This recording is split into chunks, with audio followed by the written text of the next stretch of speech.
Hi guys, இன்னைக்கு நம்ம பார்க்க போகிற படம் ஒரு வித்தியாசமான சயின்ஸ் ஃபிக்ஷன் மூவி. ஹென்ரின்னு ஒரு மீப்பர் பணக்காரர், அவர் ஒரு சயின்டிஸ்டும் கூட தன்னோட வயசு கம்மியான எலிசபெத் ஒரு பொண்ணு நிற்கிறாரு. அந்த பொண்ணோட ஹாப்பியாக ஜாலியாக லைஃப் வாழான்னு இருக்காரு. பார்த்தா அவருக்கு அந்த வீட்லேயே சீக்கிரம் ரூம் இருக்குது. இது வரைக்கும் அந்த ரூம்குள்ளே ஹென்றி தவிர யாரும் போனது இல்லை. எலிசபெத் எப்போ அந்த ரூம் பற்றி கேட்டால் கூட ஹென்ரியெல்லாம் கண்டிக்க மாட்டார். ஆனால் ஒரு நாள் ஹென்றி பேச்சு மீறியுமே இவன் ரூம்குள்ளே போகிறா. அந்த ரூமில் அவள் பார்த்த விஷயம் என்ன, அவள் அதை பார்த்ததுக்கப்புறம் வாழ்க்கை தலையில் மாறி போகுது. இதுக்கப்புறம் அடுத்தடுத்து இந்த கதையில் நடந்த பல சம்பவங்கள் என்ன, அந்த வீட்டில் நடக்கிற விஷயங்களை பற்றி எலிசபெத் எல்லாம் புரிஞ்சுக்கிறா. இதை பற்றிலாம் ரொம்ப இன்ட்ரெஸ்டிங்காக சொன்ன ஒரு படம் தான் எலிசபெத் ஆர்வெஸ்ட். இது ஒரு வித்தியாசமான சயின்ஸ் ஃபிக்ஷன் மூவி. படம் பார்க்கறதுக்கே அவ்வளோ சூப்பராக இருக்கும். நல்ல சீன்லாம் பார்க்குறப்ப ஒன்றும் புரியாமல் இருக்கும். ஆனால் கிளைமேக்ஸில் போக போக சூப்பராக எக்ஸ்பிளைன் பண்ணியிருப்பாங்க. சரி, இப்போ வாங்க எலிசபெத் ஆர்வெஸ்ட்டுங்கிற இந்த கதைகளை போகலாம். படத்தோட ஸ்டார்டிங்கே ஒரு பொண்ணை அமைப்பாங்க. பார்த்தா ஆள் பார்க்க ஒரு மெழு பொம்மை மாதிரி தான் இருப்பா. இவ தான் நம்ம ஹீரோயின் எலிசபெத். பார்த்தா அவளுக்கு ஹென்ரி அவரோட காலமாக இருக்கும். அவர் மிகப்பெரிய பணக்காரர், ஒரு சயின்டிஸ்டும் கூட. ஆனால் ஆள் பார்த்து ரொம்ப வயசான ஆளுமா இருப்பார். இப்போதைக்கு நம்ம ஹீரோனை கல்யாணம் பண்ணி அவர் வீடு கூட்டி போயிட்டுருக்காரு. பார்த்தா நம்ம ஹீரோயின் ரொம்ப டயர்டாக இருக்கா. இவரை தூக்கிட்டு நம்ம வீட்டில் கூட்டி போகிறாரு. பார்த்தா அந்த வீட்டில் இன்னும் 2 பேர் இருக்காங்க. ஃபஸ்ட்டு ஒருத்தி பேர் கிளார், அந்த வீட்டில் வேலை பார்க்குற பொண்ணு. ரெண்டாவதா ஆளுவன் ஒருத்தர் இருப்பான். இவ ஹென்ரியோட பையன். ஆக்சுவலாக ஹென்ரிக்கு ஆளு காணாமல் இருக்கும். ஆனால் அந்த மொதல் ஒய்ஃப் வந்து போயிருப்பா. அந்த மொதல் ஒய்ஃபு பிறந்த பையன் தான் இந்த ஆளுங்கிறவன். ஆனால் அந்த பையனுக்கு கண்ணு தெரியாது. இவ்வளோ சேர்ந்து வீடை பார்த்துட்டு இருப்பா. பார்த்தா ஒரு மலைக்கு மேலே தான் அந்த வீடே இருக்கும். அந்த வீடு பார்க்க அவ்வளோ சூப்பராக இருக்குது. ஸோ என்று நம்ம மீனை கூப்பிட்டு போய் அந்த வீடு காமிச்சிட்டு இருப்பாரு. பார்த்து நீ காலங்கனால வீடு ஃபுல்லாக ஒரு பெரிய பார்ட்டியாக இருக்கும். நம்ம மீனுக்காக வகையாக சாப்பாடெலாம் வச்சு செம்மையாக அந்த பார்ட்டி போயிட்டுருக்கோம். அதுக்கப்புறம் என்ன கல்யாணம் ஆயிடுச்சு. நைட்டு ஹீரோட ஹாப்பியாக இருப்போம்னு சொல்லி முதலில் ஆரம்பிக்குது. 2 பேரும் நீங்கள் நைட்டு ஃபிசிக்கல் ஒன்றா இருப்பாங்க. தென் காலையில் எழுந்ததுமே அந்த வீடு சுற்றி வைப்பார். பார்த்தா ஒவ்வொன்றுக்குமே தனி ரூம் இருக்கும். எலிசபெத், இங்கே பார்த்தியா, இந்த ரூம் ஃபுல்லாக ட்ரெஸ்ஸாக இருக்கும். உனக்கு எது ட்ரெஸ் போன ஆசையாக இருக்கோ டெய்லி போட்டே இரு. உனக்கு பிடிச்சத பண்ணிக்கன்னு சொல்லி ஒரு ரூம் ஆடிட்டு இருப்பாரு. பார்த்தா ஒரு ரூம் ஃபுல்லாக சரக்காகவே இருக்கும். இதெல்லாம் பார்த்து நம்ம ரொம்ப ஆச்சரியமாக இருக்குது. இவளுக்கு இருக்க சந்தேகம் என்னென்னா, நம்ம மீன் இருக்கால, இவ ஒரு சாதாரண பொண்ணு தான். ஆனால் ஹென்றி ஒரு மிகப்பெரிய பணக்காரரு. இவர் கல்யாணம் பண்ணிக்கணும்னு ஆசைப்பட்டாருன்னா எப்படிப்பட்ட பொண்ணை கல்யாணம் பண்ணிக்கலாம். ஆனால் ஏன் நம்மளை கல்யாணம் பண்ணாதுன்னு சொல்லி இவளுக்கு ஒரு கேள்வி இருக்கும். அவர் அந்த வீட்டில் இருக்கிற ஒரு ரூம் ஆடிட்டு இருப்பாரா. அப்போ சைடில் பார்த்தா ஒரு ரூம் இருக்குது. அதில் இருந்து லைட் இல்லாம மாதிரி தான் இருக்குது. ஆமாம் ஹென்றி, இதுன்னு ஒரு ரூமு. உள்ளே போகலாமல் கேட்டால் இங்கே இப்போ எலிசபெத், உனக்கு அது ரொம்ப பிடிக்கும்ல, நீ என் மேலே வச்சுக்கல, உண்மைனா இந்த ரூம்குள்ளே போகக்கூடாது. எக்காரத்து கொண்டும் இந்த ரூம்குள்ளே நீ போகக்கூடாது. போகவே மாட்டேன் கேட்டால் கண்டிப்பாக போக மாட்டேன், நான் ப்ராமிஸ் பண்ணுறேன்னு சொல்லிட்டு சத்தியெல்லாம் பண்ணுவேன். திரும்ப முடிஞ்சதுக்கப்புறம் வழக்க முடியல என்ன. அன்றைக்கி நைட் நம்ம ஹீரோவும் அந்த பொண்ணு ஒன்றா இருப்பாங்க. அப்போ ஹென்றி ஹீரோனை பார்த்து, இங்கே இப்போ எலிசபெத், நாளைக்கு ஒரு பிஸ்னஸ் மீட்டிங் இருக்குது, 2 நாள் அதுக்கு வெளியே போகிற மாதிரி இருக்கும். நீ இந்த வீட்டை தனியாக இருக்கலாம் கேட்டால் எனக்கு தனியாக இருக்கணுமா, எனக்கு ரொம்ப பயமாக இருக்கும். எப்படி இங்கே இருக்குன்னு கேட்டால், ஹே இதில் என்ன இருக்குது, அதான் கிளார் இருக்காளே, நீ என்ன சொல்ல அவள் பார்த்துக்குவா, நீ போட்டு ஜாலியாக இருக்கலாம், ஒரு நாள் மட்டும் பொறுத்துக்கோன்னு சொல்கிறப்ப இவಳು அங்கேயே இருக்க ஆரம்பிப்பா. பார்த்து சொன்ன மாதிரி காலையில் ஹென்றி வந்து கிளம்பிடுவார். ஸோ யாரும் இல்லாத வீட்டில் இவங்க தனியாக இருக்கிற மாதிரி இருக்கும். ஸோ அந்த வீட்டில் இருக்கிற ஒரு போல பார்த்துட்டு இருப்பா. அவளுக்கு தான் அந்த வீட்டில் அவ்வளோ ட்ரெஸ் இருக்கு. ஒரு ட்ரெஸ் எடுத்து உடனே போட்டு பார்த்தே இருப்பா. ஆனால் ஒரு இடத்துல அதுவுமே போடிச்சிட்டு இருக்கு. சரி புக்கு பிடிக்கலாம் பார்த்தா அது போடிச்சிட்டு இருக்கும். அப்போ தான் கரெக்டாக கிளார் அங்கே இருப்பா. கிளாரை பார்த்து, ஆமாம் மேடம், நீங்கள் ரொம்ப வருஷமாக எண்டிட்டு வேலை பார்க்குறீங்களே, சார் எதுக்கு என்ன கல்யாணம் பண்ணிட்டாரு, உங்களுக்கு தெரியுமான்னு கேட்டால், மேபி சார் உங்களுக்கு பிடிச்சிருக்கலாம், சாருக்கு யார் பிடிச்சாலும் சரி அவன் கல்யாணம் பண்ணிக்குவார், நீங்கள் கவலைப்படாமல் பத்திரமாங்கன்னு சொல்கிறப்ப அவ்வளோ அமைதியாக இருப்பா. பார்த்தா நைட் டைம் ஆயிரும்.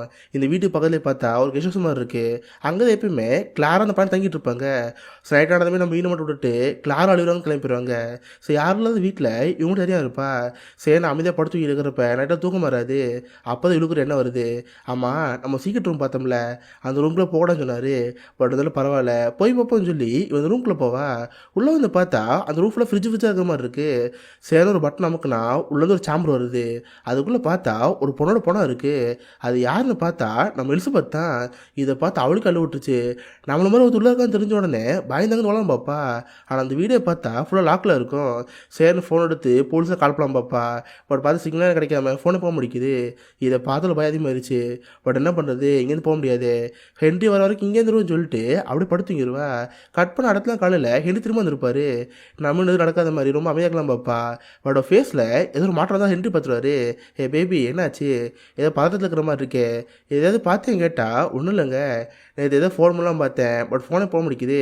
ஏதோ பிரச்சனை கேட்டால் என்னது ஃபோன் பண்ணியா, யார் ஃபோன் பண்ணி கேட்டால் அதுவா என் தங்கச்சி இருக்கால, அவளுக்கு தான் ஃபோன் பண்ண சொல்கிறப்ப, ஓ உனக்கு ஒரு தங்கச்சிலாம் இருக்கால, பட் பாருவேன் உனக்கு பொய் சொல்ல தெரில, ஏன் நான் ஏமாத்திரம் சொல்கிறப்ப இதை பார்த்து எலிசபெத் ஒன்றும் புரியாமல் இருக்குது. பட் அதில் ஹென்றி இது பேச கண்டுக்க மாட்டார். எலிசபெத்தை தான் மடியில் உட்கார வச்சு ஜாலி பிளான் வச்சுட்டு இருப்பாரு. இந்த நைட்னா 2 பேரும் ஒன்றா படுத்துக்கிட்டு இருப்பாங்க. ஆனால் ஹென்றி மட்டும் தனியாக இங்கே நடந்த புறமா தெரியுது. இவளுக்கு ஹென்றி மட்டும் சந்தேகமாக இருக்கு. ஸோ அதை ஃபாலோ பண்ணிட்டு இவ பின்னாடி போயிட்டு இருப்பா. ஆனால் ஹென்றி பார்த்தா இவளுக்கு பின்னாடி இருப்பார். சடனாக பின்னாடி இருந்து வந்து, என்ன எலிசபெத் நீ என்கிட்ட போய் சொல்லியிருக்க, என்கிட்ட நடிச்சிருக்க, நீ எனக்கே தெரியாமல் ரூம் போயிருக்க, கரெக்டு தானே, நீ சாக போகிறேன்னு சொல்லி அவர் கையில் பார்த்து ஒரு பெரிய அருவா இருக்கும். அதை பார்த்தோன்னு எலிசபெத் அள்ளு விட்டுருச்சு. ஆள் ஊரா சாமின்னு சொல்லிட்டு அந்த வீடு ஓடலாம் பாப்பா. ஆனால் வீடு ஃபுல்லாக லாக்கில் இருக்குது. எங்கே போனே தெரியாமல் அவள் பாட்டு அங்கிட்டு ஓடிட்டு இருப்பா. ஆனால் ஹெண்டியெல்லாம் பார்த்து பயப்பட மாட்டார். அவர் பாட்டு கூலாக அந்த வீட்டுக்கு ஹாலில் உட்காந்துட்டு இருப்பார். இவ்வளோ பயந்து பயந்து ஒரு ஸ்டெப்பு நடந்து போயிட்டே இருப்பா. அவள் கரெக்டாக படிக்கட்டு அடியிலேருந்து ஒரு கை கீழே வருது. வேறு யாரும் இல்லை, ஹென்றி தான். எலிசபெத்தோட காலை பிடிச்சி எடுத்து கீழே தள்ளி விட்டு அறுவல் எடுத்து ஒரே போடு, நான் தான் சொன்னேன்ல நீ இந்த ரூமில் போயிடக்கூடாது, போய் தப்பு பண்ணு சொல்லிட்டு போட்டு பொழந்து கட்டுவார். பார்த்தா பீஸ் பீஸாக வெட்டி அவ்வளோதான். எலிசபெத் அங்கேயே மறையசால அவள் பணத்தை அப்படியே ஒரு கவரில் சுருட்டி அடுத்த நாள் காலையில் பார்த்தா அந்த வீட்டில் ஒரு கார்டன் இருக்குங்களே, அதில் குளிதோண்டி புதைக்காடு இருப்பார். அவர் கூடவே பார்த்தா ஆளு வந்து கிளார் இருப்பா. எல்லாம் முடிஞ்சதுக்கப்புறம் 3 பேர் உனக்கு சாப்பிட்டு இருப்பாங்க. இவ்வளோ நம்ம நினச்சிட்டு இருந்தோம், அந்த கிளாருங்கிற பொண்ணு இந்த வீட்டில் வேலை பார்க்கணும்னு நினச்சிட்டு இருந்தோம்ல, ஆனால் பார்த்து என்கிட்ட சாதனை பேசிகிட்டு இருப்பா. ஹென்றி நான் தான் சொன்னேன்ல இதெல்லாம் தேவையில்லை, பேசாமல் இதை விட்டுருங்கன்னு சொன்னால் அவர் கேட்கவே மாட்டார். இல்லை எனக்கு இது தேவை தான், இதை திரும்ப திரும்ப பண்ணுவேன்னு சொல்கிறப்ப அவருக்கு பிடிக்காமல் இருக்கும். இங்கே பாருங்கள் நம்ம இப்படியே பண்ணிட்டு இருந்தோம்னா பெரிய பிரச்சனை மாட்டிக்கும், போலீஸ்கிட்டலாம் போகுன்னு சொல்கிறப்ப எவன் வந்தாலும் பிரச்சனை கிடையாது, நான் அதை பண்ணுவேன்னு சொல்லி ஹென்றி அதை பண்ணிட்டே இருக்காரு. பட் நமக்கு தான் என்ன தெரியாமல் இருக்குது. பார்த்தா கிளாஸ் சொன்ன மாதிரியே கொஞ்ச நாள் சேர்ந்து வீட்டுக்கு லோகன் ஒருத்தர் வருவார். இவர் இந்த ஊரில் இருக்க ஒரு போலீஸ் டிடெக்டிவ். இவருக்கு எலிசபெத் பற்றி நல்லாவே தெரியும் போல். அடிக்கடி ஹென்ரியை பார்த்து, ஆமாம் ஹென்றி எலிசபெத் எப்படி இருக்காங்க, அவங்கள பார்க்காம கேட்டால், சார் சார் அவர் ரொம்ப தலைவலிக்குது, அவர் ரூமில் இருக்கா, நாளைக்கு வந்து பாருங்க சொல்கிறப்ப, அப்படியா சரி நான் அடுத்த போய் பார்த்துக்கிறேன்னு சொல்லி அந்த போலீஸ் வந்து கிளம்பி போயிறாரு. இந்த போலீஸ்கார் யார், ஹென்றி எலிசபெத் கல்யாணம் பண்ணி 2 நாள் தான் ஆச்சு. ஆனால் அந்த போலீஸ்காருக்கு எப்படி எலிசபெத் பற்றி தெரியும், இதெல்லாம் நமக்கு இப்போ தெரில, போப்போ தெரியும். இதோட சீன் கட் ஆயிடுது. கட் பண்ணால் நம்ம படத்தை ஸ்டார்டிங்கில் பார்த்தோம்ல அதே சீன் திரும்ப நடந்துட்டு இருக்கு. பார்த்தா நம்ம எலிசபெத்துக்கும் ஹென்றி கல்யாணம் இருக்குது. 2 பேரும் ஜாலியாக காரில் அவங்க வீட்டுக்கு வந்துட்டு இருக்காங்க. நம்ம ஸ்டார்டிங்கில் என்ன பார்த்தோமோ அது சீன் அப்படியே நடந்துட்டுருக்கு. பார்த்தா நம்ம ஹீரோன் டயர்டாக இருப்பா. ஹென்றோட தூக்கிட்டு, பார்த்தியா இதான் வீடு, இங்கே இருக்க பார்த்தியா இவ தான் கிளாரு, இந்த வீட்டு வேலை பார்க்குற பொண்ணு, இவ இருக்கான் பார்த்தியா இவன் என் பையன் ஆலிவர், கண்ணு தெரியாது, சரி வாங்கன்னு சொல்லிட்டு சாப்பாடு ரெடி பண்ணி வச்சுருப்பாங்க. இவಳು சாப்பிட்டுட்டு என்னோட ஒன்றா இருப்பா. தின அடுத்த காலையிலுமே சேம் அதே மாதிரி தான். அந்த வீட்டில் ஒரு ரூமுக்கு கூட்டிகிட்டு போய், பார்த்தியா இதை ட்ரெஸ்ஸிங் ரூம், பார்த்தியா இது சரக்கடிக்க ரூமு, இந்த மாதிரி ஒரு ரூமை காட்டிகிட்டு இருக்கிறப்ப அந்த சீக்கிரம் ரூம் அங்கே இருக்கும். வழக்கமாக அந்த பொண்ணு பார்த்துமே, இங்கே பாருமா எக்காரத்தை கொண்டும் இந்த பக்கம் வரக்கூடாது, நீ உள்ளே போகக்கூடாதுன்னு சொல்கிறப்ப கண்டிப்பாக நான் போக முடியாது சொல்லிட்டு இருப்பா. அப்புறம் என்ன அந்த பொண்ணை கூப்பிட்டு போய் நல்லா கொஞ்சிட்டு இருப்பாரு. அவள் குலாப் ஜாமுன் விட்டு இருக்கிறப்ப இது கிளார் பார்த்தே இருப்பா. பார்த்தா கிளாருக்கு இதை பார்க்குறப்ப லைட்டாக ஒரு புறமாக்க மாதிரி இருக்குது. அதுபோல் கிளார் அடிக்கடி ஒரு மாத்திரை போட்டுட்டு இருப்பா. ஆக்சுவலாக கிளாருக்கு ஒரு ஹார்ட் டிசீஸ் இருக்கும். அதுக்கு அப்பப்போ பெயின் கில்லர் மாதிரி டேப்லெட் போட்டுட்டு இருப்பா. இப்போ நைட் 2 ஒன்றா வந்துட்டு இருப்பாங்க. வேற என்ன திரும்ப ஃபஸ்ட் நைட் தான். ஸோ எலிசபெத் ஒன்றா வந்துட்டு இருக்கிறப்ப எலிசபெத் இருக்கால அவள் ரொம்ப தூக்கம் வர முடிக்குது. சரி சும்மா நைட்டு வீட்டில் நடந்து போயிட்டே இருக்கா. அப்போ தான் நைட்டு கிளாரை பார்ப்பா. கிளாரை பார்த்து பேசலாம் போகிறப்பே ஹென்றி அங்கே வந்துடுவார். எலிசபெத் இங்கே என்ன பண்ணிகிட்டு இருக்க, நைட்டு இந்த மாதிரி வெளியேறக்கூடாது வா வந்து தூங்குன்னு சொல்லிட்டு அவளை படுத்து வச்சுருவார். சில இடத்துல எலிசபெத் பார்த்து, சரி எலிசபெத் எனக்கு ஒரு பிஸ்னஸ் மீட்டிங் இருக்குது நான் போயிட்டு வந்துடுறேன், வரதுக்கு 2 நாள் ஆகுதுன்னு சொல்லிட்டு அந்த மனுஷன் வந்து போயிடுவாரா. சரி யாரெல்லாம் அந்த வீட்டில் இப்போதைக்கு இந்த எலிசபெத் தனியாக இருக்கா. பார்த்தா வழக்கம் போல அந்த கிளாரா ஆளி வரும். அவங்களுக்கு தனியாக ஒரு ரூம் இருக்கும்ல, அந்த ரூமில் படுத்துங்க போயிடுவாங்க. சரி யாரெல்லாம் அந்த வீட்டில் இவங்க தனியாக இருப்பா. அந்த வீட்டில் இருக்கிற ஒரு ட்ரெஸ்ஸாக போட்டு பார்த்துட்டு இருப்பா. ரொம்ப போர் அடிக்குது. மனுஷங்க எல்லாத்துக்குமே ஒரு விஷயத்தை பண்ணாதுன்னா தானே பண்ண தோணும். அது மாதிரி எலிசபெத்துக்கு அந்த ரூம் போன தோணுது. சரி சொன்னது மீறியுமே இவன் அந்த ரூமுக்கு போவா. பார்த்தா ஆரம்பத்தில் பார்த்த மாதிரி அது ஃப்ரிட்ஜ் மாதிரி தான் இருக்குது. ஓப்பன் பண்ணி பார்த்தா ஒரு சாமர் மாதிரி இருக்கும். அதுக்குள்ளே பார்த்து இவ்வளோ மாதிரியே இன்னொரு பொண்ணு அங்கே இருக்கா. இதை பார்த்தோன்னே எலிசபெத் கல் விட்டுரும். பயந்து அவளை அங்கேருந்து ஓடலாம் பார்ப்பா. பட் அங்கே ஓட முடியாது, ஏன்னா ஃபுல் வீடு லாக்கில் இருக்குது. யாருக்காவது ஃபோன் பண்ணி பார்த்தா கூட ஃபோன் பண்ண முடியல. ஸோ அதனால் பயந்து போன எலிசபெத் அங்கேயே படுத்துங்கிடுவா. பார்த்தா அதுக்கேற்ற மாதிரி அடுத்த நாள் காலையில் ஹென்றி திரும்ப வந்துடுவார். எலிசபெத்தை பார்த்து, என்ன எலிசபெத் ஏதாவது பிரச்சனையா, உன் மூஞ்சி வாடி போயிருக்குன்னு சொல்கிறப்ப அவள் பயத்தில் இருக்கால. ஒன்றும் இல்லைங்க, அது அதில் பாத்ரூம் மாதிரி இருக்குது, நான் குளிச்சு வந்துடுறேன்னு சொல்லிட்டு இவள் டாய்லெட்டுக்குள்ளே போவா. பட் இவளுக்கு பயம் அதிகமாகிருச்சு. இல்லை நம்ம எதாவது பண்ணி ஆகணும், எப்போ இங்கேருந்து போகலான்னு சொல்லிட்டு ஆள் பயத்தில் இருப்பாளா. பார்த்தா அந்த பாத்ரூம்குள்ளே ஹென்றி வந்திருப்பாரு. சடனாக கதை தந்து உள்ளலாம் பார்க்குறப்ப இவள் கதை உடக்கிட்டே பண்ணுவா. ஹென்றி வராதிங்க, எனக்கு ப்ரைவசி முக்கியம் விடுங்கன்னு சொன்னால் அவன் கேட்க மாட்டான். கதை தள்ளிட்டு உள்ளே வந்து, ஓ அப்போ நான் நினச்சது உண்மைதான், எனக்கே தெரியாமல் நான் சொன்னது மீறி மேலே ரூம் போயிருக்க கரெக்டானு கேட்டால் அதை கேட்டவங்களுக்கு பயமாயிரும். பார்த்து ஹென்றி கையிலுமே ஒரு அவள் இருக்குது. அதை அப்படியே தண்ணியில் நினச்சி எலிசபெத்தோட பக்கத்தில் வருவார். அவள் கழுத்தில் போட்டு நெரிக்கிறப்ப அதை பார்த்து பயந்து போயிடுவா. ஹென்ரியை தள்ளி விட்டு பயந்தாங்கன்னு ஓடி போயிடுவா. ஆனால் ஹென்றி அதை பெருசாக எடுத்துக்க மாட்டார். வழக்கமோடு பிடிக்கிறதுக்காக இன்னும் பிளான் பண்ணிட்டு இருப்பாரு. ஆனால் இந்த பக்கம் எலிசபெத் எப்படியாவது இங்கேருந்து போனுங்கிறதுக்காக லாக்கை திறக்க பார்ப்பா. ஆனால் லாக் திறக்கவே திறக்காது. ஸோ சேர் எடுத்து கலர் கிளாஸ் உடைக்க ட்ரை பண்ணுவா. ஆனால் பார்த்தா அந்த கிளாஸ் ரொம்ப ஸ்ட்ராங்காக இருக்கும். ஆனால் இந்த பக்கம் பார்த்த ஹென்றி அவர் கட்சி ஃபுல்லாக குளோரோஃபார்ம் எடுத்துக்குவார். ஸோ அந்த பொண்ணு அப்படியே மயக்கலாம் பார்ப்பாரு. பார்த்தா அதே நேரத்தில் அந்த வீட்டில் ஒரு பியானோ இருக்கும்ல, இவர் பியானோ வச்சுக்கிற மாதிரியே மியூசிக் போட்டு விட்டுருவாரு. இது எல்லாத்தையும் எலிசபெத் கேட்டே இருப்பா. ஓ, நீ பியானோ வச்சுட்டு இருக்கியா, உன்னை கொல்ல முடியுமான்னு சொல்லிட்டு கத்தி எடுத்து மெதுவாக வந்துட்டு இருப்பா. ஆனால் பார்த்த ஹென்றி அவளுக்கு பின்னாடி தான் இருப்பார். சடனாக அந்த காட்சி வச்சு எலிசபெத் மூஞ்ச முடுறப்ப அவட மயக்க வைக்கிறவா. அவன் மயக்க மாட்டான் விடுறப்ப. ஆனால் அதை பார்த்ததெல்லாம் ஆக்டிங் தான். அவட கத்தி இருந்துச்சுல, அந்த கத்தி எடுத்து ஹென்றி முதல்ல ஒரு குத்தி ஊற்றிடுவா. பார்த்த ஹென்றி அங்கேயே கீழே விழுந்துருவாரு. ஆனால் அந்த குளோரோஃபார்ம் வந்து பார்த்ததில் அவளும் மயக்கமாயிருவா. கொஞ்ச நாள் எழுந்து பார்த்தா தான் அந்த வீடு ஃபுல்லாக பிளட்டாக இருக்குது. இவ கத்தியில் குத்துனதுலையே அந்த ஹென்றி எந்த போயிருப்பாரு. எப்படியாவது இங்கேருந்து போனால் போதுன்னு சொல்லி அந்த ரூமில் லாக்கர் இருக்கும்ல, அவர் கையை வச்சு அதை ஒர்க்கலாம் பார்ப்பா. ஆனால் கை ரேகைக்கு அது ஓப்பன் ஆகாது. அது ஆக்சுவலாக நம்பர் பாஸ்வேர்டு. அடச்சை நம்பர் வர தெரியாது. எப்போ இங்கேருந்து போனால் பார்க்குறப்ப சரி அதான் அந்த ஆளோட கிளார் இருப்பாங்களே, கண்டிப்பாக சீக்கிரம் வந்துடுவாங்க, அதுக்கு எல்லாத்தையும் மறைச்சணும்னு சொல்லிட்டு ஹென்னோட பணம் இருக்கும்ல, அதை எடுத்து ரூமில் ஒழிச்சு வச்சுருவா. தென் அந்த ஃப்ளோரில் இருக்கிற பிள்ளைலாம் க்ளீன் பண்ணி ஒரு ட்ரெஸ்ஸில் ரத்தமாக இருக்கும்ல, அந்த ட்ரெஸ்ஸை எரிச்சிடுவா. தென் பாடு குளிச்சுட்டு அமைதியாக உட்காந்துருப்பா. பார்த்தா நினச்ச மாதிரியே ஆள் ஒரு கிளார் வந்துட்டு இருப்பாங்க. இவ எதுவுமே தெரியாத மாதிரி புக்கு படிச்சுட்டு இருப்பாளா. கிளார் உள்ள வந்து பார்க்குறப்ப அவளுக்கு சமாச்சரியமாக இருக்கு. ஏன்னா அவங்க கெஸ் படி இந்நேரம் எலிசபெத் இறந்து போயிருக்கணும். ஆனால் சாகாமல் புக்கு படிச்சுட்டு இருக்காளா. இதுவே அவங்களுக்கு ரொம்ப ஆச்சரியமாக இருக்கு. கிளார் நம்ம ஏன்னு பார்த்து, அம்மா ஹென்றி எங்க, ஹென்றி வந்துட்டாரான்னு கேட்டால் ஆமாம் வந்தார், ரொம்ப டயர்டாக இருக்கலாம், மொட்டை மாடி போயிருக்காரு, அங்கே தான் படுத்துக்கிட்டு இருக்காருன்னு சொல்கிறப்ப இது கிட்ட இன்னும் ஷாக்காக இருக்குது. ஏன்னா ஹென்றி எப்போவுமே மாடலில் படுத்துக்க மாட்டார். அதுப்போ உலகத்துக்கு மாறா இவர் உயிரோட இருக்கல. இதை பார்த்து கிளாருக்கு பயமாயிருச்சு. அவளுக்கு ஹார்ட்டில் ப்ராப்ளம் இருக்கே. இது கேட்ட உடனே ஹார்ட் அட்டாக் வர ஆரம்பிச்சிடும். உடனே மாத்திரை எடுத்து போட பார்ப்பா. பட் பார்த்தா முடியல. உடனே ஃபோன் பண்ணி எமர்ஜென்சி கால் பண்ணிடுவா. பார்த்து கொஞ்ச நேரத்தில் சில நர்ஸில் வந்து அவளை வந்து தூக்கி போடுவாங்க. இப்போதைக்கு இந்த வீட்டில் இருக்கிறது ஆள் வர மீன் மட்டும்தான். பார்த்தா டோராக திறந்து இருக்கும். இதுதான் சரியான சான்ஸு. இங்கேருந்து போனால் போதுன்னு சொல்லிட்டு எலிசபெத் அங்கேருந்து போனால் பார்ப்பா. அப்போ ஆள் மீனை பார்த்து, ஹே எலிசபெத், எங்கள் அப்பா நீ தான் கொண்டியா, ஹென்றி எங்கன்னு கேட்டால் அதுக்கப்புறம் அவளுக்கு பயமாயிருச்சு. இங்கே பாரு ஆலிவர், நான் ஒன்றும் வேணும் கொலை பண்ணல, அவர் தான் கொலை பண்ண பார்த்தாரு, நான் தேவலாம் கொண்டேன், என்னை மனுஷன்னு சொல்கிறப்ப எனக்கு அதெல்லாம் தேவை கிடையாது. எங்கள் அப்போட பணம் எங்கே, அதை கொடுத்துட்டு நீங்கள் வந்து போன்னு சொல்கிறப்ப அவளுக்கு ரூமில் போய் காட்டுவா. அந்த பணத்தை எடுத்துகிட்டு போய் எரிச்சிடுவாங்க. அப்போ எலிசபெத் பார்த்து, சரி எலிசபெத், நீ இங்கேருந்து போன ஆசைப்படுறீல, உனக்கு ஏதாவது பாஸ்ட் மெம்பர் ஞாபகம் இருக்கா, நீ சின்ன வயசில் என்ன பண்ணிட்டு கேட்டால் அவளுக்கு எதுவும் ஞாபகமாக இருக்கும். பார்த்தியா, உனக்கு எதுவும் ஞாபகம் இருக்காது. ஏன்னா நீ ஒரு மனுஷன் கிடையாது, நீ ஒரு ஜெனட்டிக் க்ளோன். ஒன்றை மாதிரி ஹென்றி இது வரைக்கும் 6 க்ளோன் பண்ணாரு. 6 க்ளோனில் ஆடு 4 இறந்து போச்சு. நீ 5வது க்ளோன். 6வது க்ளோன் தான் அந்த சாம்பிள் இருக்குது. இதெல்லாம் நீ புரிஞ்சுக்கணும்னு சொல்கிறப்ப அதை பார்த்தா ரொம்ப ஆச்சரியமாக இருக்குது. கரெக்டாக அப்போதைக்கு பார்த்தா அவங்க வீட்டுக்கிட்ட ஒரு கார் வர மாதிரி தெரியுது. ஆமாம், அந்த கார் கலர் தெரியுதா, அது என்ன கார்னு கேட்குறப்ப அது ஏதோ கருப்பு கலரில் இருக்குது, மாதிரி ரெட் கலரில் சைலண்டாக இருக்குன்னு சொல்கிறப்ப போச்சு அது போலீஸ்காரன் தான். சரி நீ எதையும் காட்டிக்காத. ஹென்றி இருக்கும்போது ஆக்டிங் கூட சொல்கிறப்ப அவ்வளோ அமைதியாக இருப்பா. பார்த்தா படத்தோட ஸ்டார்டிங்கில் பார்த்த அந்த லோனுங்கிற டீட் வந்திருப்பாரு. அவர் மீனை பார்த்து, என்ன எலிசபெத் நீ இருக்கே சாரிங்கன்னு கேட்டால் அவரா ட்ரிப்பு போயிட்டு நிற்க வந்தார், டயர்டாக படுத்துக்கிட்டு இருக்காரு, உங்களுக்கு என்னன்னு கேட்குறப்ப உங்களுக்கு இதே வேலையாக போச்சு, நீ இருந்தால் சார் இருக்க மாட்டேன், சார் தான் இருக்க மாட்டார், சரி சொல்லு எப்படி இருக்குன்னு சொல்லி ஜாலியாக பேசிட்டு இருப்பாரு. ஆனால் அந்த ஆலிவர் இருப்பால, அவர் பேசுகிறத கேட்டு அவர் பின்னாடி போயிட்டு இருப்பான். சடனாக ஷார்ட் கன் எடுத்து அந்த லோனை போட்டு தள்ளிடுவான். இதை பார்த்து எலிசபெத் பயமாயிரும்.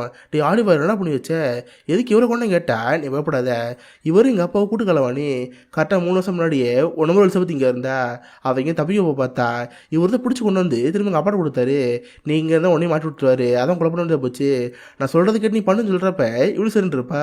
பார்த்தா அவர் பணத்தை எட்டு வந்து ஹென்றி எரிச்சாங்களே, அதில் போட்டு எரிச்சிருவாங்க. சரி நீங்கள் தப்பிச்சு போயிரு, உனக்கு தேவையான பணம் காசில் எடுத்துக்கோ, இங்கேருந்து போய் சொல்கிறப்ப அவளை எடுத்து வச்சுட்டு இருப்பா. அப்போ ஆலிவர் எலிசபெத் கிட்ட ஒரு டைரி தருவான். அது யாரோட டைரின்னு பார்த்தா கிளாரோட டைரி. அது எலிசபெத் கொடுத்து இந்த இது வந்து படிச்சுட்டு நான் வந்துடுன்னு சொல்லி அந்த ரூம் வெளியே போவேன். சடனாக ரூம் டோரை க்ளோஸ் பண்ணுறப்ப இது பார்த்து பயமாக இருந்துச்சு. ஆலிவர் என்ன பண்ணிகிட்டு இருக்க, கதத்துலன்னு சொன்னால் அவன் கண்டிக்க மாட்டான், உள்ளே வச்சு லாக் பண்ணிட்டு அவங்க கிளம்பி போயிட்டான். இதை பார்த்துல பயமாக இருந்துச்சு. என்னோட திரும்ப மாட்டிட்டோமே, எப்போ எங்கேருந்து போகணும்னு தெரியாமல் இவன் ரூம்லேயே இருப்பா. இவளுக்கு இப்போ வரைக்குமே இங்கே நடக்கலாம் பார்க்குறோம் நம்பவே முடியல, நம்ம யார், நம்ம எப்படி இங்கே இருக்கோம், ஆலிவர் சொன்ன மாதிரி நம்ம க்ளோன் தானா, ஹென்றி எதுக்கு நம்ம திரும்ப கொலை பண்ணிட்டு இருக்காரு, இந்த மாதிரி எந்த விஷயம் புரியாமல் இருக்குது. சேனலுக்கு முன்னாடி காரோட டைரி இருக்குல்ல, இது படிச்சு பார்ப்போம்னு சொல்லி அதை பற்றி படிக்க ஆரம்பிப்பா. இப்போ நமக்கு ஹென்ரியை பார்த்து உடனே எலுமையில் தெரிய வருது. ஆக்சுவலாக ஹென்றி இருக்கார்ல, இவர் மிகப்பெரிய பணக்கார சயின்டிஸ்ட்டு. இவருக்கு உண்மையாகவே எலிசபெத் பொண்டாட்டி இருந்தா அது நம்ம ஹீரோயின் தான். ஆனால் அந்த பொண்டாட்டிக்கு ஒரு ரேரான நோய் இருந்திருக்கும். அந்த நோயினாலேயே உண்மையிலே எலிசபெத் இறந்து போயிருப்பா. அவர் சாகுக்கு முன்னாடி உடம்புல இருந்து 6 ஜெனடிக் செல் எடுத்திருப்பாரு. அந்த 6 ஜெனடிக் செல்லை வச்சு 6 குளோன் உருவாக்கலாம். அந்த மாதிரி இவர் 6 எலிசபெத் உருவாக்கலாம் பார்த்துருப்பாரு. ஆனால் ரிசர்ச்சுங்கிறது கொஞ்சம் கஷ்டமாக இருந்திருக்கும். தன்னோட சப்போர்ட்னு ஒரு பொண்ணு வேணுங்கிறதுக்காக கிளாரை கூட்டிருப்பாரு. பார்த்தா கிளாருமே இதை பற்றி ஆராய்ச்சி பண்ணியிருப்பா. அந்த மாதிரி இவங்க 2 எலிசபெத் உருவாக்கியிருப்பாங்க. ஆனால் அந்த 2 எலிசபெத்துமே ரொம்ப நாள் உயிர் வாழவே இல்லை. தான் ஒய்ஃபுக்கு என்ன நோய் இருந்துச்சோ அதுமாதிரி அந்த எலிசபெத்துக்கு இருந்துச்சு. கொஞ்ச நாளே அடுத்தடுத்து 2 எலிசபெத் அந்த இருப்பாங்க.